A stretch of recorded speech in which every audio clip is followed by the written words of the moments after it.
अरब के रेगिस्तान में धूप अपनी पूरी ताकत से चमक रही थी। हवा में गर्मी और खामोशी का अजीब सा एहसास था। जमीन इतनी सख्त और सूखी थी कि हर कदम पर रेत का बवंडर उठता था।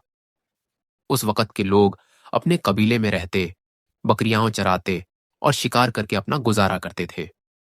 उसी दौर में अल्लाह ने अपनी सबसे प्यारी मखलूक हजरत मोहम्मद मुस्तफ़ा को इंसानियत की रहनुमाई के लिए भेजा।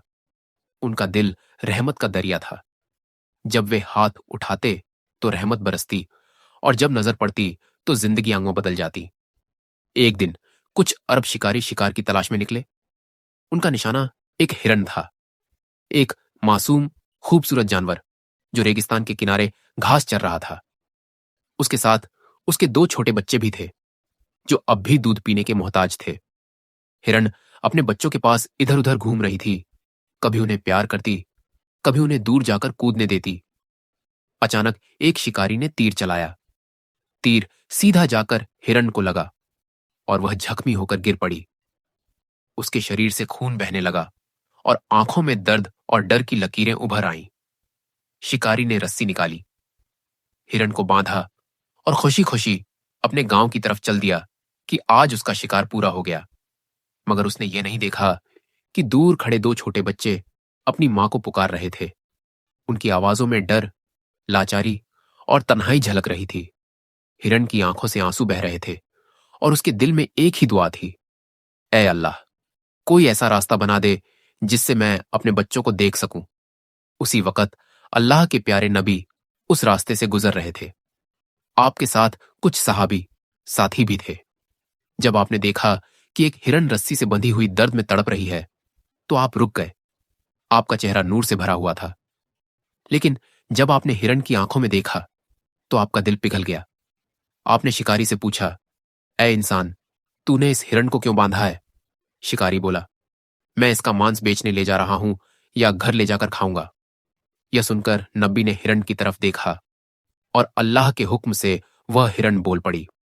उसकी आवाज कांप रही थी, मगर हर लफ्ज में सच्चाई और दर्द था।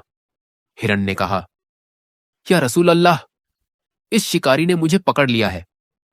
मेरे दो छोटे बच्चे पहाड़ी के पीछे मेरा इंतजार कर रहे हैं। अगर आप इसे कह दें कि मुझे थोड़ी देर के लिए छोड़ दे, तो मैं अपने बच्चों को दूध पिलाकर वापस आ जाऊंगी। मैं अल्लाह का नाम लेकर कहती हूं, मैं झूठ नहीं बोलूंगी। साहबी ये मौजा देखकर दंग रह गए। नबी ने शिकारी की तरफ देखा और फरमाया, क्या तू इस हिरन को छोड़ सकता है ताकि ये अपने बच्चों को दूध पिलाकर लौट आए? मैं इसकी जमानत देता हूं। शिकारी हैरान रह गया। बोला, अगर आप जमानत देते हैं तो मैं इसे छोड़ देता हूं। फिर आपने रस्सी खोल दी। हिरन ने अपना सर झुकाकर जमीन को चूमा, जैसे शुक्रिया अदा कर रही हो, और फिर वो हवा की तरह दौड़ पड़ी। कुछ ही पलों में रेत के पीछे गायब हो गई। शिकारी चुप खड़ा रहा। उसके दिल में शक था, मगर वो देखना चाहता था कि क्या वाकई हिरन लौट कर आएगी। 1 घंटा गुजरा, फिर दूसरा, फिर तीसरा। धूप ढलने लगी, हवा ठंडी हो गई, और जब सबने समझा कि अब वह नहीं लौटेगी, तभी दूर से रेत का बादल उठा। सबकी नजरें उस तरफ टिक गईं। हिरन लौट आई थी और उसके साथ उसके दो छोटे बच्चे भी थे। हिरन ने बच्चों को पहाड़ी के पीछे छोड़ा और फिर वापस नबी के पास आई। उसने कहा, या रसूल अल्लाह, मैंने अपने बच्चों को दूध पिलाकर उनका हक अदा कर दिया है। अब आप मुझे इस शिकारी के हवाले कर सकते हैं। यह सुनकर शिकारी की आंखों से आंसू बहने लगे। वो बोला, या रसूल अल्लाह, आज मुझे यकीन हो गया कि आप अल्लाह के सच्चे पैगंबर हैं। इतनी वफादारी और सच्चाई तो इंसानों में भी नहीं देखी। यह जानवर आपके कहने पर लौट आया, तो मैं कैसे इसे मार सकता हूं? उसने रस्सी तोड़ दी और कहा, आज से तू आजाद है। जा अपने बच्चों के पास, और मैं गवाही देता हूं कि ला इलाहा इल्लल्लाह मुहम्मदुर रसूलुल्लाह। नबी ने मुस्कुराकर उसके सर पर हाथ रखा और दुआ दी, अल्लाह तुझे हिदायत दे और तेरी रोजी हलाल करे। हिरन ने झुककर जैसे सलाम किया और अपने बच्चों की तरफ लौट गई। उस पल पूरा रेगिस्तान जैसे रुक गया। हवा ठहर गई और लगता था कि पूरी कायनात सुभान अल्लाह कह रही है।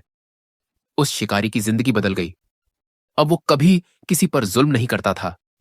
लोग कहते थे, ये वही आदमी है जिसे एक हिरन ने ईमान सिखाया। वो मुस्कुराकर जवाब देता, नहीं, मुझे ईमान मेरे नबी की रहमत ने सिखाया। अगर उनका दिल एक जानवर के लिए पिघल सकता है, तो वो इंसानों के लिए कितना रहमदिल होंगे।